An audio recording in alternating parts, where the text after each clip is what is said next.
I've always loved libraries, The quiet hours spent among books brought me a sense of peace. but what I experienced that night changed my thoughts about libraries forever. It was a chilly autumn evening.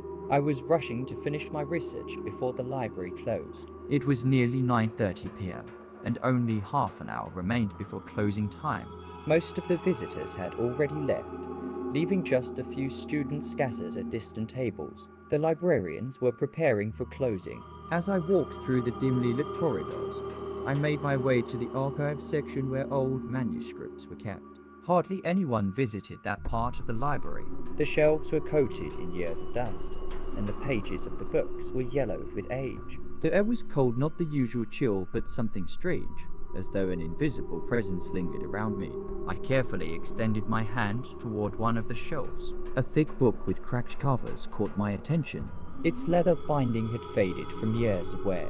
As I pulled the book from its place, I heard a faint clatter deep within the shelf. Maybe it was stuck, I thought to myself. I carried the book to my table and sat down. As soon as I opened the heavy cover, a sharp scent of dust filled my nostrils. The pages were brittle and yellowed. The text appeared to be written in an ancient language, filled with unfamiliar symbols. As I flipped through the pages, my eyes suddenly landed on a sentence written in bold letters. Turn around. A chill ran down my spine. It felt as though the book was giving me a direct command. For a moment, I could hear the rapid pounding of my heart. Don't be ridiculous, I whispered to myself. It's probably just part of the book's content, but curiosity got the better of me, and I instinctively turned around. No one was there, yet the air felt heavy, as though something unseen was watching me. I swallowed hard and turned back to the book. Flipping through more pages, I found nothing else unusual. I was about to close the book when a faint breeze swept past me. My mind raced. There were no drafts inside the library, and the windows were sealed shut. Taking a deep breath, I tried to steady myself. You're just tired, I muttered. I stood up, intending to return the book to its place on the shelf. Just as I was sliding it back, I heard a soft, whispering sound near my ear. At first, I thought it was the wind, but the sound became clearer. I could distinctly hear it. Leave this place. My hands trembled. The voice was so real that I instinctively turned around, expecting to see someone behind me, but there was no one. My heart was racing wildly. I hurriedly shoved the book back onto the shelf and stepped back. Just then, another book fell from deep within the shelf, hitting the ground with a thud. The book's cover creaked open by itself. The pages began turning on their own, making a crisp rustling sound that echoed through the silent library. I froze. Rational thought became impossible. My feet felt rooted to the floor. The eerie sound of turning pages filled the space around me. Summoning my courage, I took several shaky steps back. My breathing was shallow and ragged. I considered running to the main hall when I saw it something moving between the shelves. A dark silhouette. It had the shape of a person, but its form was undefined, blurry, as though it didn't belong to this world. I felt my legs trembling beneath me. The shadow moved toward me, slow but deliberate. I didn't wait to see what would happen next. I turned and sprinted toward the librarian's desk. My footsteps echoed across the stone floor as I ran. The librarian was still seated at her desk, looking at me with a confused expression. Is something wrong? She asked. I struggled to catch my breath. In that section. There's something there, I said, my voice trembling. She frowned and glanced toward the shelves. That part of the library hasn't seen much use in years, she said. We occasionally see books fall, but it's usually not because of the wind. Maybe a mouse knocked it loose. I wanted to say that wasn't the wind, but I held my tongue. I left the library in a hurry, but the whispers echoed in my mind for the rest of the night. Leave this place. It was a rainy, gloomy afternoon. The steady tapping of raindrops against the library windows echoed hollowly inside. It seemed as though everyone had fled from the rain, as I was the only person left in the library. In a distant corner, the elderly librarian sat behind his desk, buried in his newspaper. The silence inside was almost unsettling. I sat at a long table in the history section, surrounded by shelves filled with old books. In front of me was a thick book with yellowed pages. I was studying historical texts and taking notes for my research. The dim lighting cast pale reflections across the books. There was no breeze, and even the ventilation system wasn't running. The library had taken on a heavy, timeless atmosphere as if frozen in a single moment. On the table across from me sat an old, dust-covered book. Its dark brown leather cover was embossed with faded gold lettering. I couldn't make out the words, but it looked as though the book had been sitting there for years, untouched. I lowered my head and returned to my work. But then, a sudden sound made me freeze, a slow but distinct crack. Crack. I lifted my head, my eyes widening in disbelief. The book across from me, the dust-covered one, was turning its pages by itself. At first, I couldn't believe what I was seeing. I blinked several times, thinking my eyes were playing tricks on me. But no, the book kept turning its pages. Each movement produced a soft rustling sound. There was no draft. I was sure of it. No one else was nearby. It was as though an unseen hand was flipping through the book. A shiver ran down my spine. My rational mind struggled to explain what I was witnessing. Maybe it's the wind, I thought, though I knew that was impossible. I straightened up in my chair, my hands trembling slightly. You're imagining things, I whispered, trying to convince myself as I cautiously approached the table. But the book kept flipping its pages quickly, yet methodically. Summoning my courage, I reached out to touch the book's cover. Just as my fingers grazed the leather, the pages suddenly stopped. The book remained open, and in the middle of the page was a bold sentence written in large letters. Read and do not retreat. My entire body went numb. A voice inside me screamed that I needed to leave, but my feet felt rooted to the floor. My eyes remained fixated on that ominous sentence. My breath caught in my throat. Slowly, I extended my hand to turn the page, driven by a mix of fear and curiosity. But before I could touch it, the book slammed shut on its own with a loud thud. The sound echoed through the library's eerie silence. Then the book fell off the table, landing with a heavy thump on the floor. Its cover creaked open, and the pages began flipping rapidly once again. This time, I knew I had to leave. I spun around, ready to run. But just as I took my first step, a high-pitched, whispering voice drifted into my ear. "Don't run away," my breath hitched, and my heart pounded wildly. I felt the undeniable presence of someone or something standing directly behind me, but I didn't dare turn around. My foot stumbled, nearly causing me to fall. Somehow, I managed to steady myself and sprinted toward the librarian's desk, leaving my research materials behind. Panting heavily, I reached the desk, where the librarian looked up from his newspaper with a puzzled expression. "Is something wrong?" he asked. "The book, back there, it was turning its pages by itself." I stammered, my voice trembling. He raised an eyebrow. "Which book?" he asked, gesturing toward the table. I turned to point at it, but the book was gone.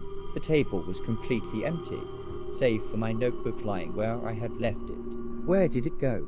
I muttered under my breath. The librarian shrugged casually. "Maybe you moved it somewhere else." "Or perhaps you're mistaken," he said in a calm, dismissive tone. The chill in my chest didn't fade. I knew that book had been there, and it had moved on its own, but now there was no trace of it. As I left the library, the rain continued pouring heavily. I took a deep breath as I stepped outside, hoping to calm my nerves, but even then, the whisper echoed faintly in my ears. "Don't run away."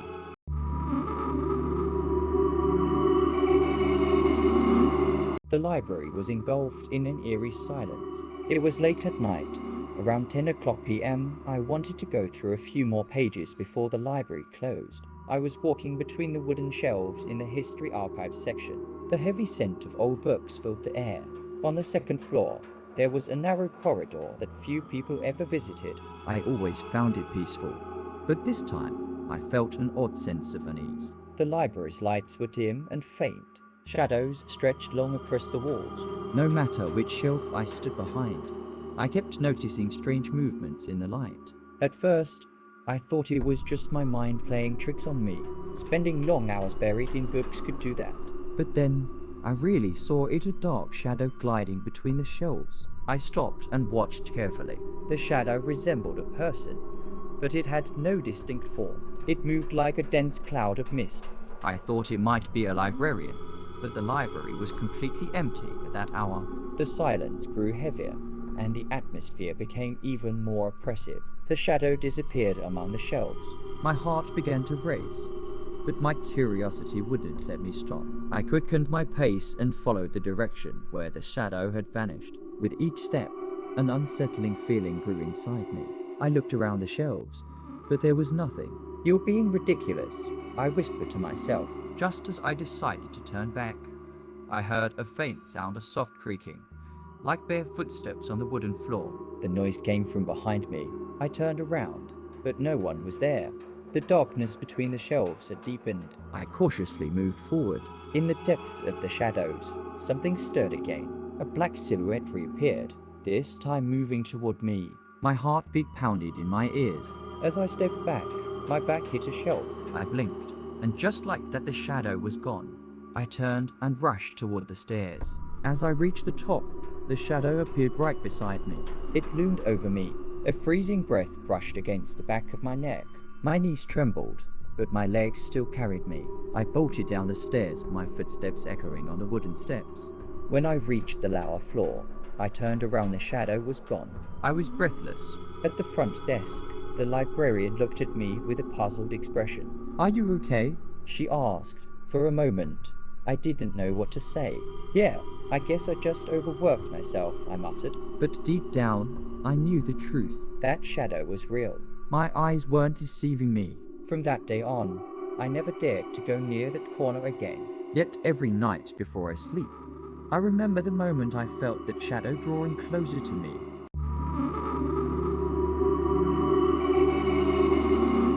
That night, I was alone in the library. I only had a few days left to submit my project, and I still had a lot of missing information. Determined to make the most of my last hour before closing, I stayed behind. By the time it was close to PM, the other students and researchers had already left. Only the librarian and I remained. The librarian sat at the front desk, glancing at her watch with a bored expression. Meanwhile, I was seated at one of the long wooden tables in the grand hall, its stone walls towering around me as I organized my notes. The place was silent. The only sounds were the faint scratching of my pen on paper, and a soft rustling, probably the footsteps of the librarian moving between distant shelves. But then the rustling stopped, and an unsettling silence filled the room. A cold shiver ran down my spine, as if a light draft had swept through. I chalked it up to exhaustion, stretched my shoulders, and turned back to my pages. And then I noticed something. At the far end of the corridor leading to the main entrance, a figure stood, a tall man in a black coat. For a moment, I felt relieved. Maybe he was just a visitor wrapping up his checkout process. But something deep inside told me otherwise. The library was about to close. He shouldn't be here. The man didn't move. He just stood there, completely still. His face was lost in the shadows, making it impossible to see his features. Maybe it's just a trick of the light, I thought. But when I blinked, he was still there. A growing unease settled in my chest as I stood up and began gathering my books. My eyes never left him. The moment I took a step toward the librarian's desk, the man started moving slowly, strangely. But his footsteps made no sound. On the stone floor, where they should have echoed, there was nothing. It was as if he were gliding through the air. My heartbeat quickened. "Hello?"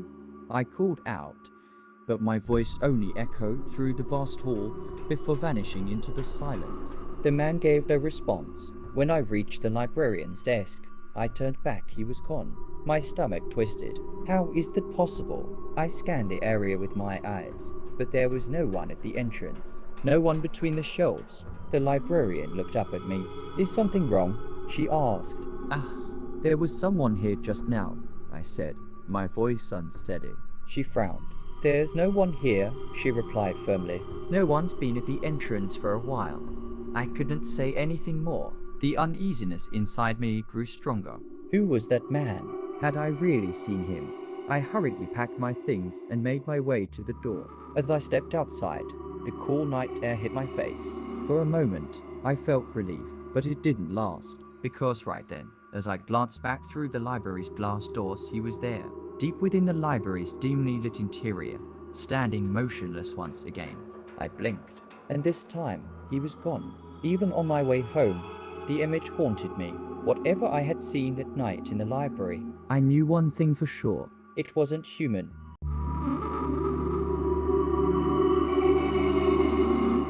It was a gloomy autumn afternoon. The sky was covered with grey clouds, and a gentle rain was falling outside. As I stepped into the library, the heavy scent of old books filled my nostrils. The place was eerily quiet. The only sounds were faint footsteps from distant shelves and the barely audible rustling of turning pages. That day, I decided to head straight to the section with old manuscripts. It was usually deserted, home to some of the library's rarest books. My footsteps echoed across the wooden floor as I walked slowly between the tall wooden shelves. The creaking of the floorboards broke the otherwise complete silence. Among the dusty and worn books, one caught my eye. Its dark green leather cover gleamed faintly under the dim light, and faded gold lettering adorned the surface. The letters had almost completely eroded over time, making the title unreadable. I reached out and pulled the book from where it had been tightly wedged on the shelf. It felt heavy and cold in my hands. I carried it to a nearby table, sat down, and carefully opened the cover. A sharp scent of dust rose from the pages. I had the strange feeling that no one had touched this book for a very long time. The pages were yellowed and brittle. Oddly enough, some of the text appeared to have faded, yet it was still partially visible. As I flipped through the book, a strange sensation crept over me, almost as if the pages were vibrating beneath my fingers. At first, I dismissed it as my imagination. But then I heard it, a faint humming sound coming from the book. I leaned in closer, trying to make sense of it. The hum grew clearer, transforming into a thin, deep whisper. The sound wasn't coming from the room, it was coming from the book itself, as if someone sitting next to me was murmuring directly into my ear. I flinched, my heart racing, but curiosity kept me frozen in place.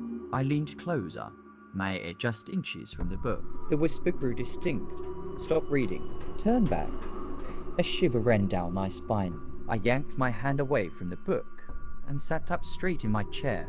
Don't be ridiculous, I muttered to myself. It's probably just the wind or a sound from outside. But then it dawned on me, there was no draft in the library, and no outside sounds could reach this section. That whisper had come directly from the book. My hands trembled as I prepared to close it, but before I could touch the cover, the pages began flipping rapidly on their own. The soft rustling turned into a chaotic cacophony, accompanied by overlapping whispers that grew louder and more frantic, almost like screams echoing through the room. Leave! Leave now! I jumped from my chair, stumbling back several steps. The book continued flipping its pages furiously, the whispers filling the air around me. My hands shook uncontrollably as I turned and sprinted toward the librarian's desk. The librarian was seated calmly, typing on his computer.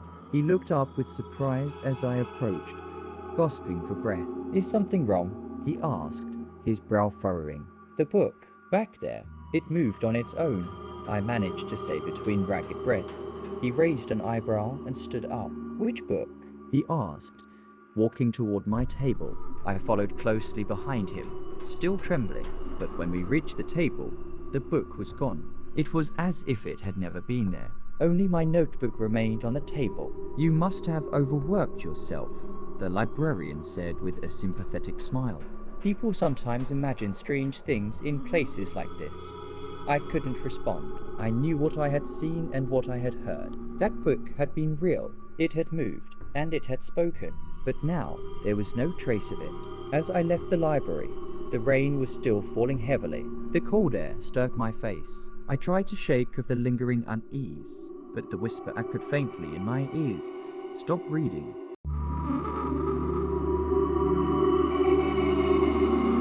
The old section of the library's basement was always quiet and gloomy. After spending most of the day upstairs doing research, it had gotten quite late.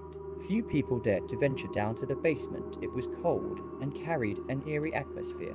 The long wooden shelves and dimly lit narrow corridors made you feel as though you had stepped back in time. Some of the archival documents I needed were stored in the rare book section of the basement. I wandered between the shelves, searching carefully for what I needed. The air was cold, each breath forming a visible path. The flickering lights above seemed ready to go out at any moment.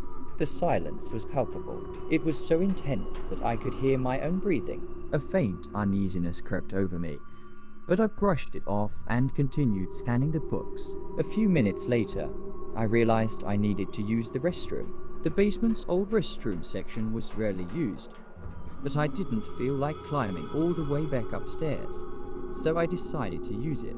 It was located at the end of a long, narrow corridor. The stone walls carried a damp, musty smell. I pushed the door open and stepped inside. The restroom was empty. The sinks were rusted, and the mirrors were foggy. The air was heavy and oppressive. I entered one of the stalls and closed the door behind me. The silence deepened, wrapping around me like a thick blanket. Suddenly, a loud noise broke through the stillness. The restroom door slammed shut with a heavy thud. A shiver ran down my spine. Maybe it's just the wind, I thought, but I immediately realized there was no draft down here. The floor was stone, and there was no reason for the door to close with such force. The temperature seemed to drop even further after the door slammed. I took a deep breath, trying to calm myself, and stepped out of the stall. As I stood in front of the sink, washing my hands, I glanced at my reflection in the foggy mirror. That's when I saw it faint but unmistakable. A shadow moved quickly behind me. I froze, turning around slowly. I scanned the room, but it was empty. There was no one there. My chest tightened. "You're just imagining things," I muttered, trying to reassure myself. "It's probably just fatigue." I took another deep breath and headed toward the exit. But just as I reached the door, one of the stall doors creaked open. It moved slowly, the hinges groaning, before suddenly slamming shut with a loud bang. It was as though an unseen hand had violently forced it closed. Panic gripped me. I ran to the exit door and pulled on the handle, but it wouldn't budge. The door was locked. Desperation set in. "What the hell is going on?" I muttered, my voice shaky. My hands trembled as I yanked on the door with all my strength, but it remained stubbornly shut. Finally, I threw my weight against it one last time. The door suddenly flew open, and I nearly stumbled onto the floor. Gasping for breath, I steadied myself and hurried out into the corridor. It was empty, but the stone walls seemed to echo with the sound of heavy footsteps. Yet there was no one in sight. I didn't wait to find out what might happen next. I sprinted toward the stairs, my heart racing with every step. As I ascended, my pulse pounded in my ears. When I finally reached the main floor, the librarian looked at me with a mixture of concern and curiosity. "You look pale. Is everything okay?" she asked, frowning. "The basement, the restroom." The doors kept slamming on their own, I managed to say, still gasping for breath. Her face grew serious. "I should warn you not to use the restroom," she said quietly. "Why?" I asked, my voice shaky. "There have been strange occurrences down there for years. Doors slam shut, lights flicker." "There used to be a janitor who worked down there," she explained. "One night, he got locked inside. They found him unconscious the next morning. Ever since then, most people avoid that restroom." A cold shiver ran down my spine. I thanked her quietly and left without even gathering my books. The cold night air hit my face, but it did nothing to chase away the lingering fear. Whatever had happened in that restroom, I was certain it was something beyond the natural. The echo of those slamming doors still reverberated in my mind.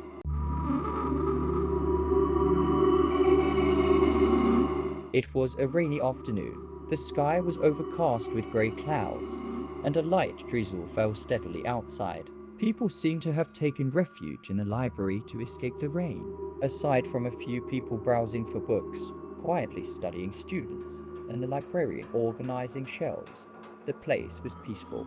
As usual, I had settled into a quiet corner near the children's section, which was close to the shelves housing old books. Compared to other areas, it was dimmer and more serene. Wooden shelves filled with brightly colored children's books stood tall around me.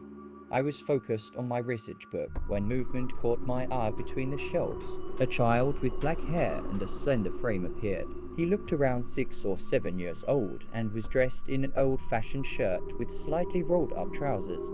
The child wandered calmly between the shelves, inspecting books. It was strange since children rarely visited this section usually. Only adults came here. Maybe his parents work here, I thought, brushing it off as I returned to my reading. Yet, I couldn't shake an odd sense of unease. The child's silence, the complete absence of the sound of his footsteps. Something about it lingered in my mind. Out of the corner of my eye, I saw him again, standing in front of a shelf with a book partially pulled out. He had started flipping through the pages. I couldn't see his face, only his thin hands gently turning the pages. "Hello?"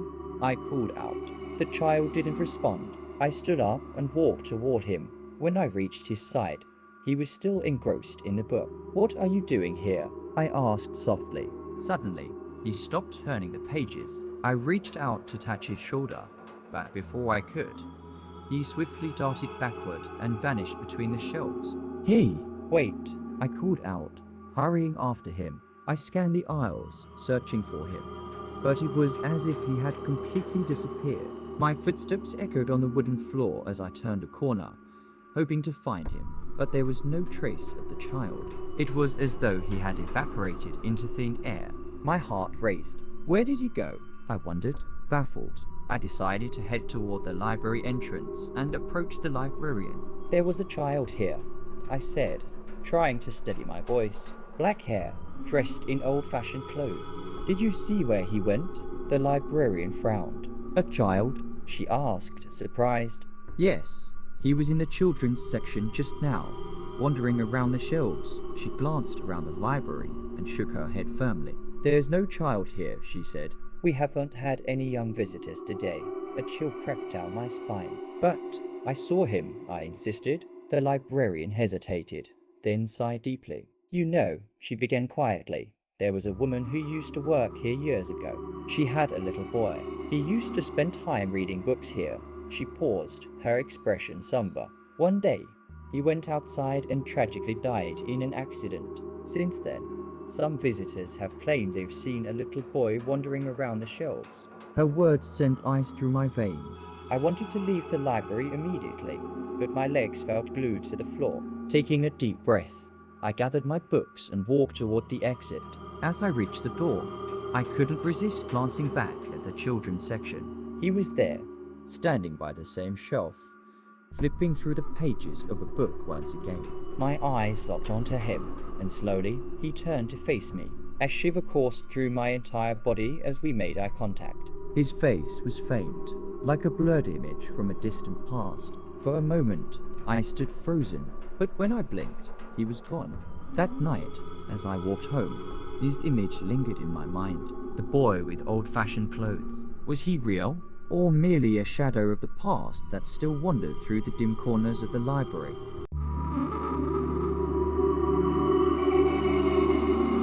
It was a cold and windy winter evening. The noise of the outside world faded behind me as I stepped into the library, replaced by a heavy, almost oppressive silence. It was approaching 9:30 p.m., and I wanted to take a few more notes before the library closed. The place was quiet. A few students were engrossed in their books, and the librarian was absorbed in her computer at a distant desk. I decided to go upstairs. The second floor was usually calmer, a peaceful retreat among the towering bookshelves. But that evening, there was a strange heaviness in the air. The cold seemed sharper, and the shadows between the shelves felt unsettling. The wooden steps creaked beneath my feet as I climbed the staircase. At the top, the floor transitioned to stone, and my footsteps echoed through the vast space. Under the dim lighting, the rows of shelves seemed to stretch endlessly. I found an empty table near a corner and sat down. After glancing around, I realized I was completely alone, just books, shelves, and the cold, silent stone walls. I was about to open the book in front of me when movement to my left caught my attention. At first, I thought it was just someone walking through the library. A woman with long black hair flowing down her back was moving slowly between the shelves. Her build was slender, and she walked with a deliberate grace. I didn't think much of it at first. Maybe she was a student or a librarian. But then I noticed something strange. Her footsteps made no sound. On the stone floor, they should have echoed, but there was nothing. She continued moving gracefully, then paused for a moment, turning her head slowly to the right. Her face remained hidden in the shadows, making it impossible to see her features clearly. A strange unease crept over me, pushing aside any rational thoughts. I stood up and took a few hesitant steps toward her. "Excuse me," I called out. She didn't respond. Instead, she glided further into the shelves and disappeared. My heart began racing. An indescribable chill settled over me, torn between fear and curiosity. I walked toward the aisle where she had vanished. When I reached the spot, she was gone.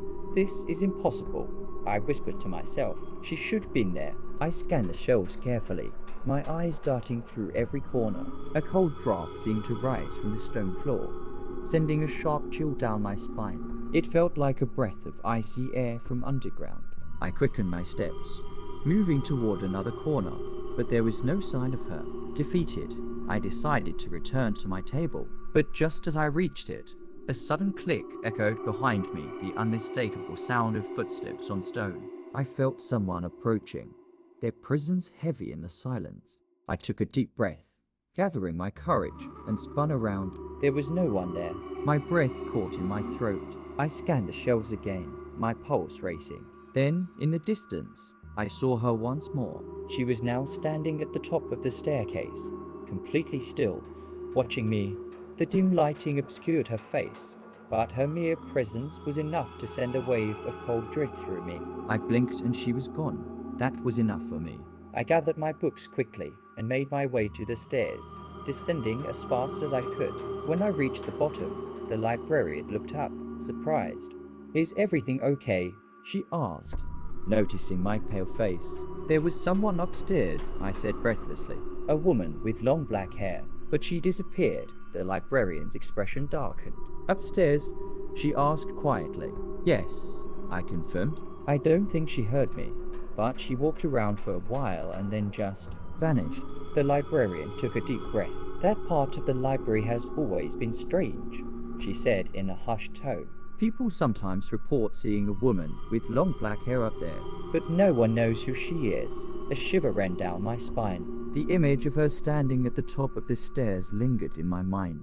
Even on my way home that night, I felt as though I could still hear her silent footsteps. And that face. The face I never saw but knew was watching me with a chilling intensity.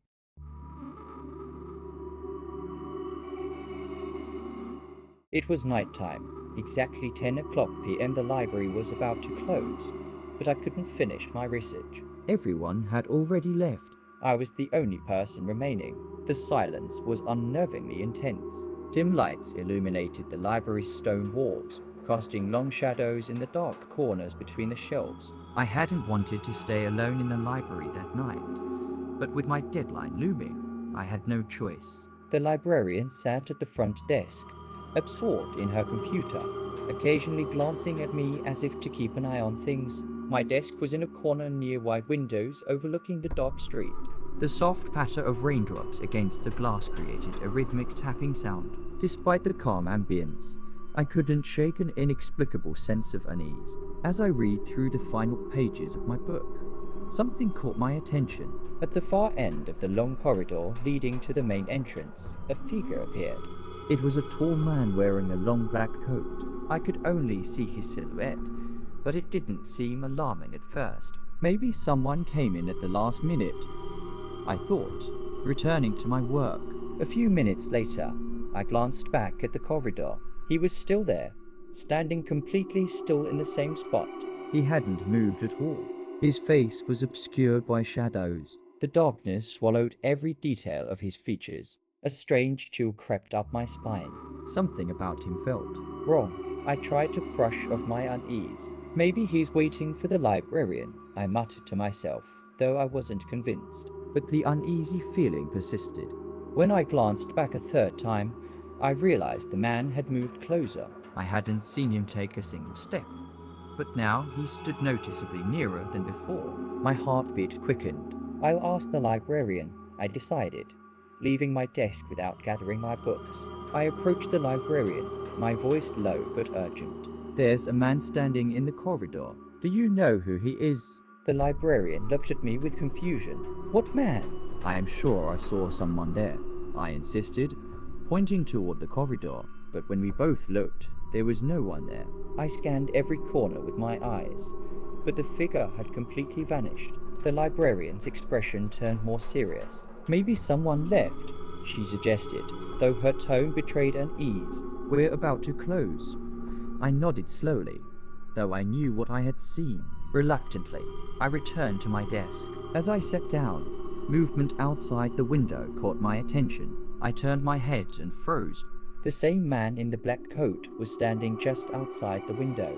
His face was pressed against the glass, staring directly at me. But that was impossible. The windows were several meters of the ground. There was no way a person could stand there. His face was pale, his eyes empty, and a faint, eerie smile curled at the corners of his lips. For several seconds, we locked eyes. I couldn't move or scream. I was completely paralyzed. Then, without warning, his face disappeared. I shot up from my seat, leaving my books behind as I bolted for the exit. The librarian watched me in shock, but I said nothing as I sprinted out the door. The cool night air hit my face, but it did little to calm my racing heart. The rain continued to fall lightly as I turned to look back at the library window. There was no one there. The man had completely vanished. As I walked home, his face remained etched in my mind. Those empty eyes, that unsettling smile, and the question that haunted me. Who is he? Was he human, or something that had never existed at all?